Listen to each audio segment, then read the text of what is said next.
अस्सलाम वालेकुम स्टूडेंट्स। उम्मीद करता हूँ कि आप सब खैर आफ़ियत से होंगे और ये भी उम्मीद करता हूँ कि जो पिछले लेक्चर्स में हमने इकनॉमिक ऑर्डर क्वांटिटी के बेसिक कॉन्सेप्ट समझे थे और क्वेश्चन नंबर 22 और 23 को हमने सॉल्व किया था, वो भी आपको समझ आ गए होंगे।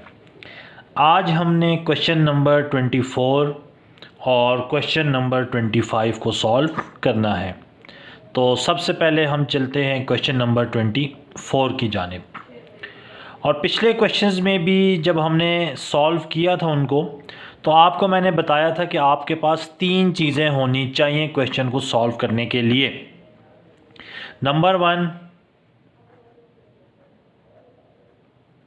Annual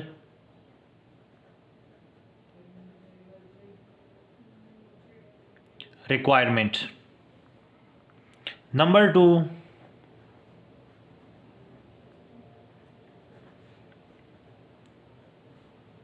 ordering cost. और नंबर 3,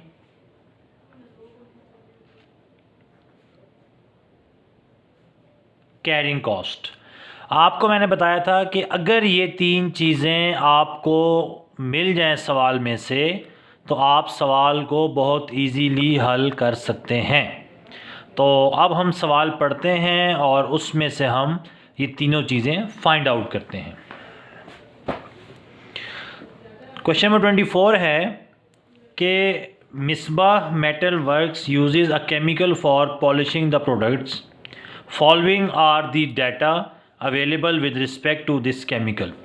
डाटा उसने हमें क्या कर दिया, मेंशन कर दिया है।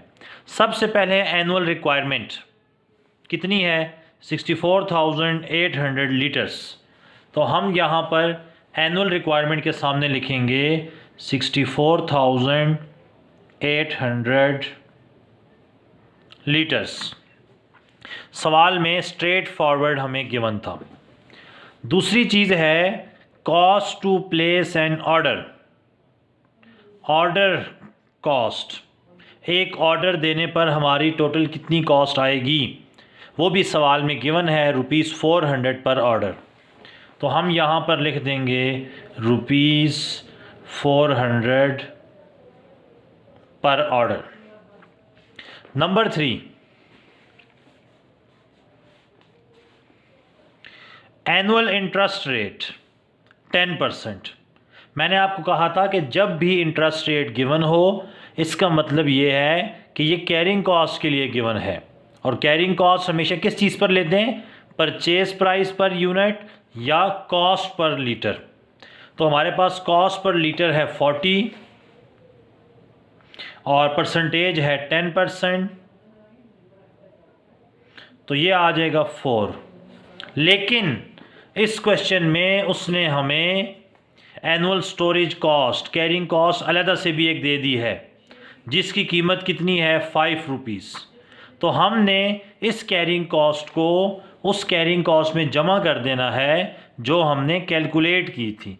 40 का 10% लिया है, 40 का 10% लिया है, उसमें हमने वो कैरिंग कॉस्ट जमा कर दी जो हमारे पास सवाल में गिवन थी। तो अब हमारे पास जो डाटा है वो क्या हो चुका है, कंप्लीट हो चुका है। अब रिक्वायरमेंट नंबर 1 है EOQ फाइंड करें।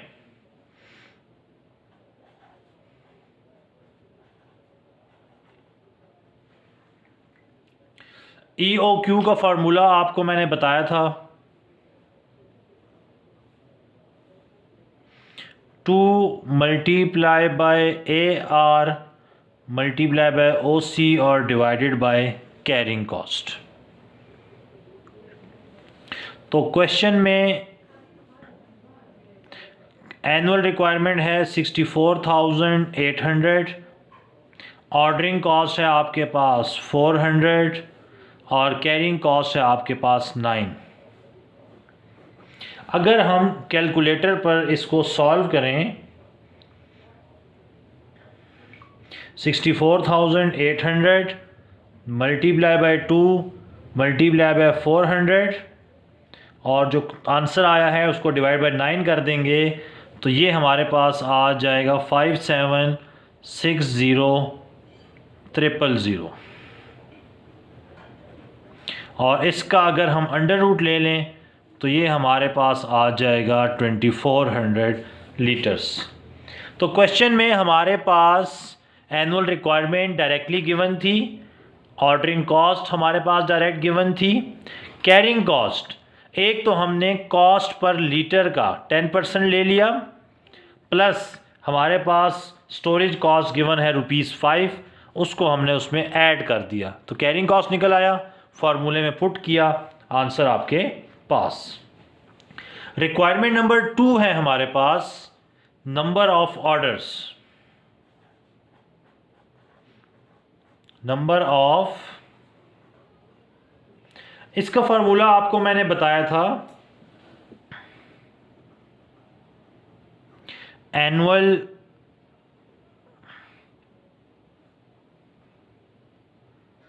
Requirement divided by EOQ।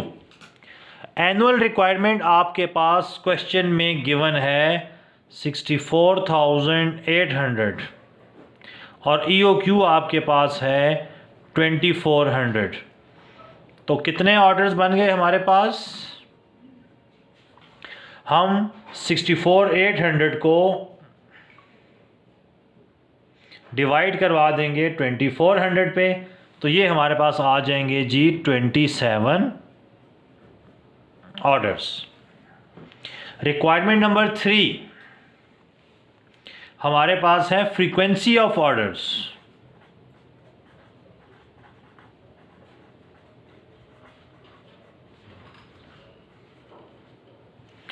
Frequency of orders का फार्मूला हमारे पास था number of days in year divided by number of orders. तो नंबर ऑफ डेज 365 होते हैं और नंबर ऑफ ऑर्डर्स हैं हमारे पास 27 ऑर्डर्स। तो 365 को डिवाइड कर देंगे 27 के ऊपर, तो ये 13.5 आता है, राउंड ऑफ करके 14 डेज आपके पास आंसर निकल आएगा। तो ये हमारे पास क्वेश्चन नंबर 24 था। क्वेश्चन में एनुअल रिक्वायरमेंट गिवन थी डायरेक्टली, ऑर्डरिंग कॉस्ट क्वेश्चन में डायरेक्टली गिवन था, carrying cost cost per litre का 10% लिया, आंसर आया 4। ये हमारी कैरिंग कॉस्ट है। एक कैरिंग कॉस्ट उसने क्वेश्चन में भी दी हुई है 5, तो टोटल कैरिंग कॉस्ट इन दोनों को प्लस करके आ जाएगा 9 पर यूनिट। सबसे पहली चीज़ हमने निकालनी है EOQ, इकोनॉमिक ऑर्डर क्वांटिटी।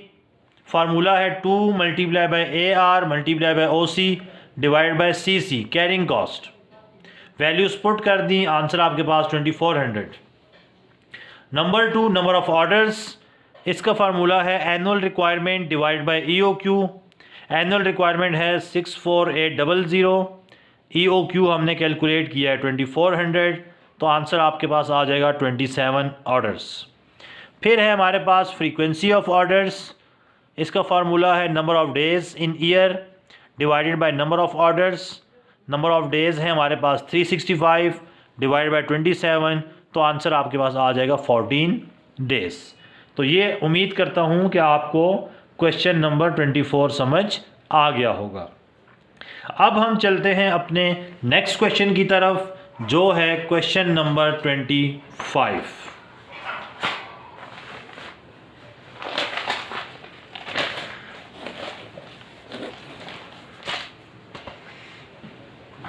जी हस्बे मामूल 8.25।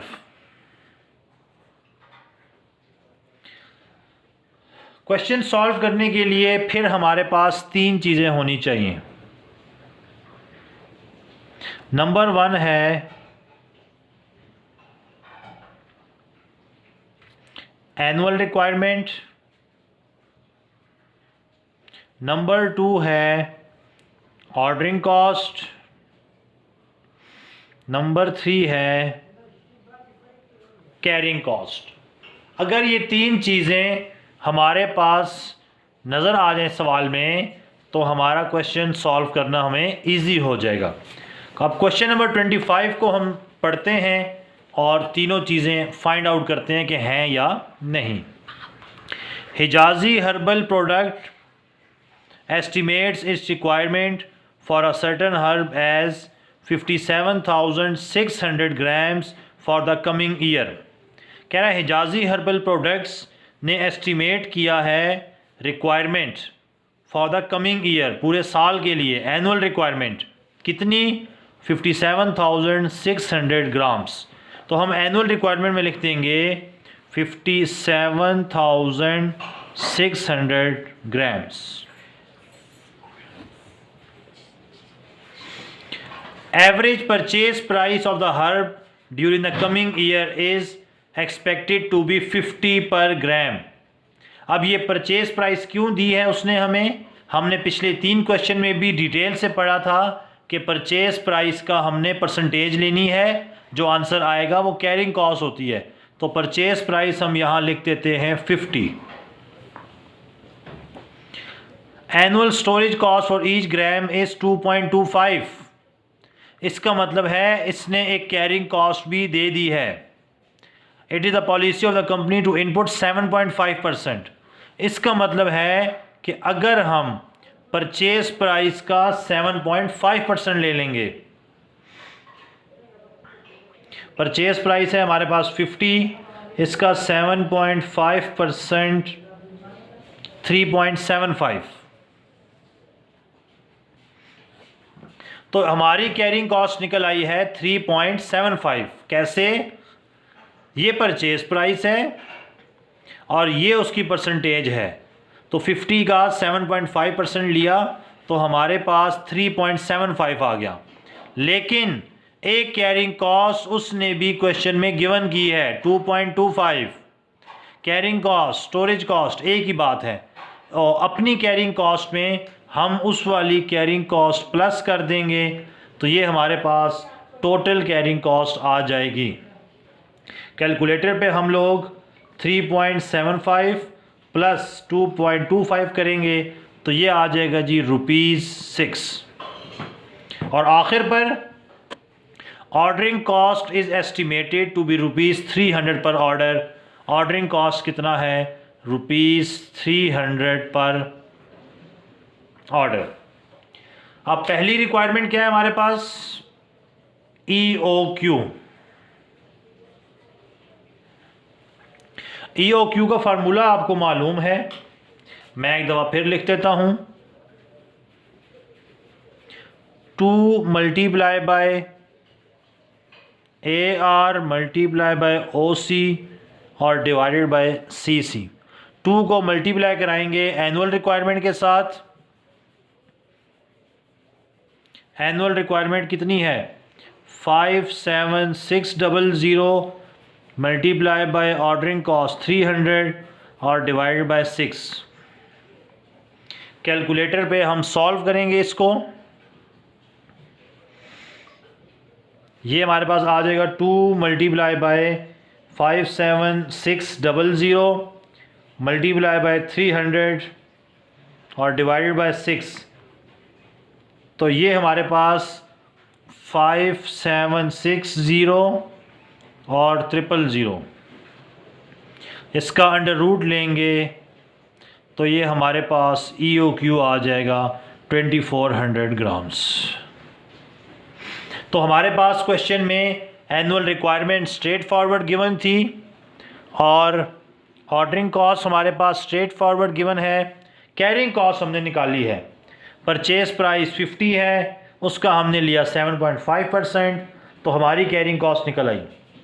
एक कैरिंग कॉस्ट क्वेश्चन में उसने गिवन की थी, दोनों को ऐड अप कर दिया तो कैरिंग कॉस्ट फार्मूले में पुट किया, आंसर आपके पास। अब क्वेश्चन नंबर 25 का जो रिक्वायरमेंट नंबर 2 है वो कह रहा है सेविंग कैलकुलेट करें। आपको मैंने बताया था कि इकोनॉमिक ऑर्डर क्वांटिटी के ऊपर हमारी जो कॉस्ट होती है वो सबसे कम होती है, मिनिमम कॉस्ट होती है। तो पहले 2 पार्ट में प्रूफ भी मांगा था लेकिन वो हमने तब परफॉर्म नहीं किया, लेकिन आज हम वो भी सीख लेते हैं। अब नंबर 2 हमने क्या निकालनी है, annual saving.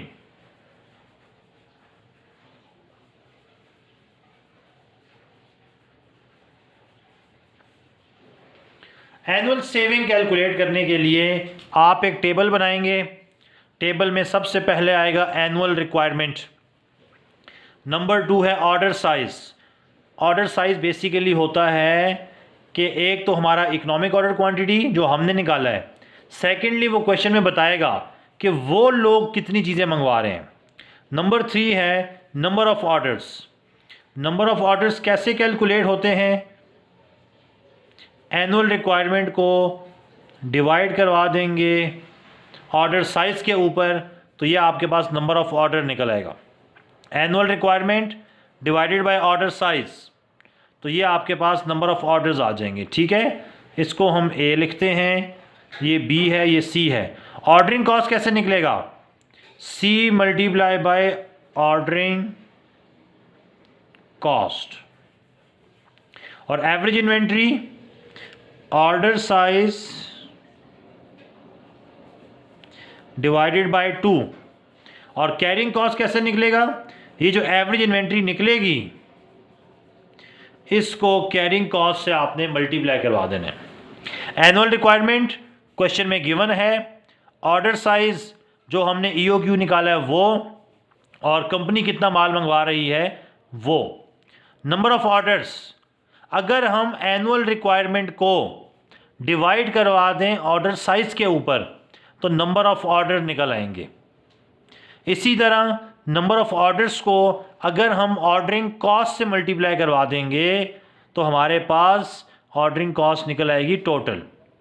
Average inventory order size को डिवाइडेड बाय 2 करेंगे तो एवरेज इन्वेंट्री निकल आएगी, और वो जो एवरेज इन्वेंट्री निकलेगी उसको आपने कैरिंग कॉस्ट से मल्टीप्लाई करवाना है तो आपके पास टोटल कैरिंग कॉस्ट आ जाएगी। अब देखें एनुअल रिक्वायरमेंट तो हमारे पास सवाल में गिवन है 57600 और 57600, ये तो दोनों में सेम आएगा। अब ऑर्डर साइज, अब देखें हमने EOQ निकाला है 2400, हम उसे कह रहे हैं कि एक बारी में 2400 यूनिट्स ऑर्डर करो, लेकिन कंपनी की क्या पॉलिसी है, वो एक बारी में 14,400 ग्राम्स मंगवा रही है। Presently the company buys in 4 quarterly orders of 14,400। हम कह रहे हैं 2400 मंगवाओ, वो कहता है 14,400। अब हमने निकालना है number of orders. Number of orders का फार्मूला आपको बताया था, annual requirement divided by order size. Annual requirement 57,600 divided by order size 2400, तो ऑर्डर्स कितने आ जाएंगे, 24 ऑर्डर्स, अगर वो हमारी बात मानेगा। लेकिन अगर वो कंपनी की बात माने तो ये आ जाएंगे 4 orders. Annual requirement divided by order size, तो ये नंबर ऑफ ऑर्डर्स निकल आएगा 57,600 डिवाइडेड बाय 2400, आंसर आएगा 24 ऑर्डर्स, और 57,600 डिवाइडेड बाय 14,400, तो आंसर आ जाएगा 4। अब ये जो ऑर्डर नंबर ऑफ ऑर्डर्स आए हैं 24, इसको मल्टीप्लाई कराएंगे ऑर्डरिंग कॉस्ट से, OC, वो इस क्वेश्चन में गिवन है 300। 24 मल्टीप्लाई बाय 300, तो कॉस्ट आ जाएगी 7200। और इसी तरह जो ये नंबर ऑफ ऑर्डर्स हैं 4, इसको आप मल्टीप्लाई करवा देंगे 300 से, तो इसकी जो ऑर्डरिंग कॉस्ट आएगी वो है 1200। तो number of orders multiply by इस क्वेश्चन में जो OC गिवन है 300, उससे मल्टीप्लाई करवा दिए। एवरेज इन्वेंट्री, एवरेज इन्वेंट्री कैसे कैलकुलेट करते हैं, ऑर्डर साइज को डिवाइडेड बाय 2 करते हैं। ऑर्डर साइज 2400 डिवाइडेड बाय 2 करेंगे तो ये आ जाएगा 1200। निचले वाले सवाल में पार्ट में 1400 400 हैं, डिवाइडेड बाय 2 करेंगे तो ये आ जाएगा 7200। अब ये जो एवरेज इन्वेंट्री आई है, इसको आपने मल्टीप्लाई करवाना है कैरिंग कॉस्ट के साथ, ये जो 6 निकला है इसके साथ। तो एवरेज इन्वेंट्री 1200, 6 से मल्टीप्लाई करेंगे तो 7200, और इसी तरह नीचे 7200 मल्टीप्लाई बाय 6 करेंगे तो 43,200। एक बात आप यहाँ पर जहन नशीन कर लें कि जो ऑर्डर पॉइंट है 2400, इसमें आपकी ऑर्डरिंग कॉस्ट और कैरिंग कॉस्ट बराबर आनी चाहिए। ऑर्डरिंग कॉस्ट आपकी आई है 7200, कैरिंग कॉस्ट आपकी आई है 7200, टोटल जो एक्सपेंस आपका आया है 14,400 रुपये का। और इसी तरह देखें जो वो मंगवा रहे हैं अपने तरीके से, तो उनकी ऑर्डरिंग कॉस्ट आई है आपके पास 1200 रुपया, और कैरिंग कॉस्ट कितनी आई है 43,200, तो ये आ जाएगा 44,400। अब देखें अगर वो हमारी बात मानेगा ना तो उसका खर्चा आएगा 14,400 रुपया। अपनी बात मनवाएंगे तो कितना खर्चा आएगा 44,400। 44,400 माइनस कर दें 14,400, इसका मतलब पूरे 30,000 रुपये की बचत होगी उसे, अगर वो इकोनॉमिक ऑर्डर क्वांटिटी के मुताबिक ऑर्डर देगा। ठीक है स्टूडेंट्स, तो ये हमारे पास क्या निकल आई है, उसकी सेविंग्स निकल आई है। ईओक्यू में हमेशा कॉस्ट कम आएगी। अब देखें इस क्वेश्चन में तो गिवन था कि हमारा 2400 ईओक्यू आ गया, वो मंगवा रहे हैं 14,400। अगर वो कहें कि प्रूफ करें कि ईओक्यू पर कॉस्ट कम ही आएगी, तो आप जो दूसरा ऑर्डर साइज़ है अपनी मर्ज़ी से ले सकते हैं, 2,000 ले लें, 3,000 ले लें, 2,500 ले लें, हमेशा आपको ईओक्यू के ऊपर कॉस्ट सबसे कम ही पड़ेगी। तो ये हमारे पास क्वेश्चन नंबर 25 था, जिसमें पहले पार्ट तो बिल्कुल सेम है जैसे हमने किया है। सेकंड में आपको रिवाइज करवा देता हूँ। सबसे पहले आपने लिखनी है एनुअल रिक्वायरमेंट, दोनों सेम ही है annual requirement. Order size EOQ कितना निकला है और कंपनी कितना ऑर्डर करवा रही है।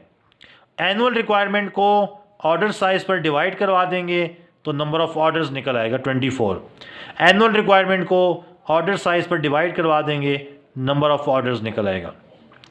फिर इन दोनों नंबर ऑफ ऑर्डर्स को इस सवाल की जो ऑर्डरिंग कॉस्ट है ओसी 300, उससे मल्टीप्लाई करवाना है आपने, तो आपके पास ऑर्डरिंग कॉस्ट निकल आएगी।